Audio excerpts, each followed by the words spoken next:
conversation.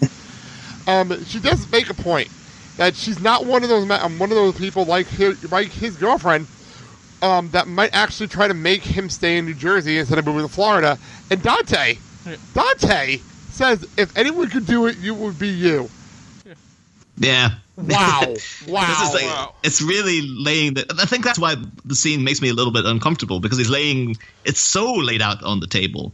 And the whole positioning of what they're doing is like, so you wouldn't do this with a female friend, like paint her toenails. That seems way too intimate and strange to me. I'm sure maybe there are people out there who do that, but to me, it's like I would never have been in that position. Never have. Yeah, but him then, it's so laid out bare. It's like he's not even trying to hide it. Like he's pretty much just going like, hey, say the word, and like, maybe I'll dump this other woman. So and again, because I feel so so bad for Jennifer Swalback, it's just like oh man, it's a very uncomfortable scene for me to watch. So and actually, that's exactly why Randall interrupts them, because the missus is here. So we pop out, and by the way, I love the fact that Emma hasn't changed yet at all, and she's still wearing the Mrs. Hicks shirt the entire first half of this movie. Well, she's wearing that in public. Half the people don't even know who he is, and she's just wearing that shirt. It's like, okay, cool, whatever. The thing is, too, you can imagine like she people like, oh, Mrs. So who's like, are you married to like the guy from Aliens or what? Like, no, it's my fiance. And then she like show him a picture of Dante, and they'll probably all be like, him? Like, really? Like, that guy? Michael, it's like, isn't that guy from movies? Seriously, the guy that was the Quick Stop for a decade? Really? That guy? I was gonna say, that hideous fucking chud? It's like, I'm pretty sure I bought like a pack of cigarettes off that guy multiple times. In one day, probably. Pack of smokes? Yeah. It's like I was part of a mob that was actually like ganging up on him at one point over cigarettes, and then we all just changed our minds suddenly. Well, then again, very nice callback. Very nice. Thank you. Well, then again, I think it might have something to do with his then girlfriend spraying him with a fire extinguisher. That's hard to forget. That's hard to forget. So, well, even the thing is, maybe that's you could argue that this is like part of the theme of the movie, of just like all these guys just are in repeating the same patterns and not progressing, because there's the fact that Dante torn between two very beautiful women. Once again, although in the first Clerks, one of them was a bit more of a scumbag than the guy. Both these women are perfectly fine, but like it seems to be a real trope. I don't know if it's some kind of Kevin Smith fantasy as well. Like, oh, this guy is always between two women, two beautiful women that he could have. Well, what I appreciate is later in the movie they do address that trope and jump on it and like stomp on that trope later on. Like Randall has a line later on where that gets brought up straight up. Like, look, we know we're doing this. We're aware. Like, you've been questioning this all movie. Yes, we're aware of it, which I appreciate. We'll get to that later in the movie, but I do appreciate that. So, we have a bouncing Emma. I'm just excited to take him outside to show him something. He has a surprise for him. But then, much forgotten, outside is Jay, still in the middle of his Goodbye Horses routine. Having done the tuck. Yeah, we watched the first half of this a couple of episodes ago. Your thoughts on the Goodbye Horses routine that's going on outside? As we always joke, Jay and Bob are in their own little world outside, just doing their own thing all the time. The thing is, because I actually really love this song, and I know how long it is, and it's like, the song is not this long. How many times has he had to stop and start and like play this tune over and over and over again? Because it's been like within the movie, like within the reality of the movie, I guess like 15 minutes or something since he started. So unless that was supposed to be like, oh, that's out of time. This has literally been the 3 or 4 minutes since. It's 6 minutes and 27 seconds is the length of the song. And how many minutes though since at least 10 minutes started? At least 10 minutes at the minimum. So the thing is though, Jay does strike me as the kind of guy who would be like, "Oh, get that on again!" Like like it's the thing I hate when someone puts on a song a couple of times in a row. But he seems like the type to do it. Like he would be like, "Oh man, that was great.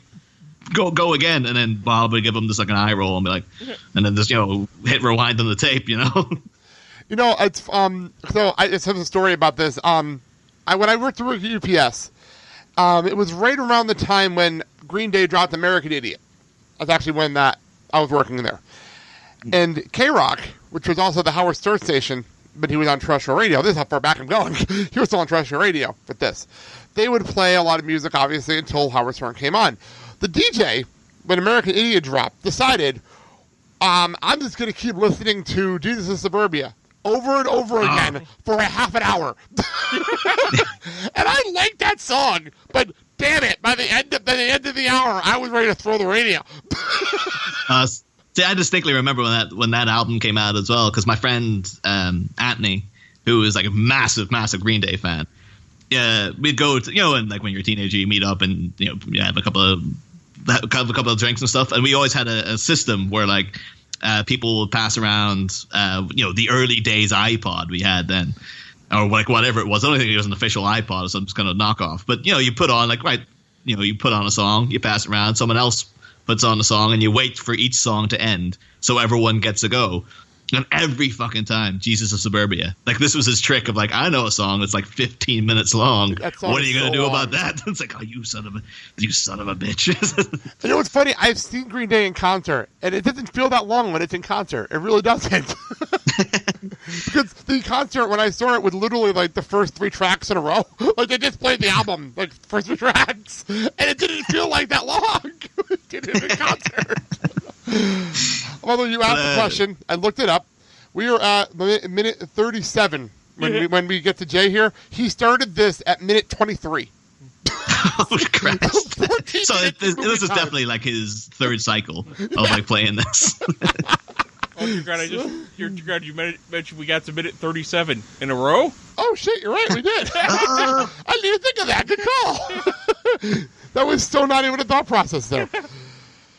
Oh, man, that's funny. Probably would be remiss to not mention though what this is direct reference to Silence of the Lambs. Yeah, that was brought up in our last when we started this. Silence of the Lambs is the reference point. And that was the thing is like I'm a massive fan of that movie, but I'm a bigger fan of like the Hannibal, the TV show, which is I think it's like one of the best things that's been on TV in the last like 20 odd years, and.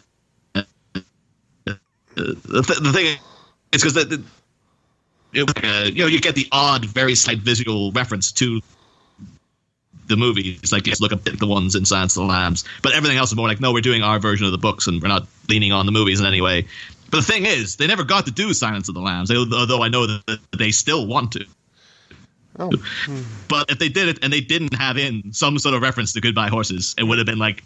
No, you're missing a trick, dudes. Come on. It's like, you gotta have it in there. You gotta have someone just even say goodbye to a horse. Just have it in the show in some way, shape, or form. Because it's too iconic and, whatnot to not put in there. So it would be like, every week you'd be like, maybe this one, Maybe like, what's Buffalo Bill doing there? Is he dancing to anything? Is he tucking anything? So I'm pretty sure you're going to want to do that sometime, because otherwise people are going to be pretty pissed off.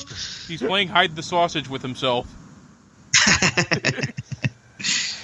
But actually, I have on our show, distinct sort of habit of tenuously connecting everything back to Batman in some way, shape, or form. And this one's actually pretty easy because, this song, beyond being like, Q Lazarus being a sort of almost like kind of like a pet project of Jonathan Demme, which it seems that he was determined to make her a star. The first time this song was ever played was actually in Married to the Mob, when in a scene with Matthew Modine and Michelle Pfeiffer, who, of course, now I'm talking about every damn week because it's Catwoman in Batman Returns. So there you go. It all ties in together. It really does. Very, very nice. Michelle Pfeiffer's Catwoman. I'm both turned on and terrified of her. Well, I think that's her job done then. So, all right. So while Jay's doing his thing and they go off to find out what the surprise is, we cut inside. And Randall's at the computer. And I honestly never really thought about this point, but Kyle, when we were watching the minutes back, made a valid point. Go ahead. Okay. I can buy, for some reason, them having a working computer there. but he's looking up Kinky Kelly and the Sexy Stud on a computer that's supposed to be used by the public there, and mainly kids. So why is there no content blocker on there? I guess maybe it was back then. It was just such a nascent thing of like, oh, computers and and the internet in a fast food place. They're like, wait, this could never possibly go wrong. Just stick them in there. It's fine. And then within the year, they're like, oh, God. Yep, we're going to need someone to come here in here to fix this. I can see Randall being the reason they had to put the privacy locks on their computer. Because he went and looked up hermaphroditic porn. Well, obviously he's moved on from that, and he's moved on from hermaphroditic porn, and he's gone to bestiality. So apparently he's moved on. That's what I've learned. Oh no, he tried to look up ass blasters from outer space in there. And that's where the line was. I was to say, like, but what's the line here though? It doesn't feel like Kev Smith's wittiest, because it was like Kelly's taking it on the road, taking it in the ass. That is, it's like. Usually it would be a bit more.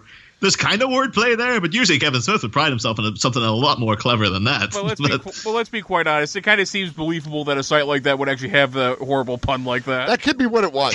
Probably making fun of really bad porn sites. Yeah. I don't feel like that's what about.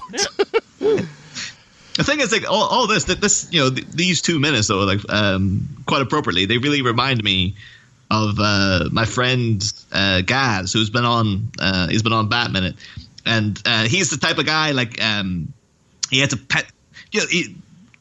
There's a thing that I really hate that people do sometimes when they show you something they find really funny, and then you're gonna have to sit and watch it, and you have that pressure to be like, to laugh or do something because they're expecting that they find it hilarious, so you must find it hilarious. But Gaz he's got a good niche because when he shows you something, it'll be something so repulsive or baffling that you can't help but have like an instinctive like kind of reaction to it.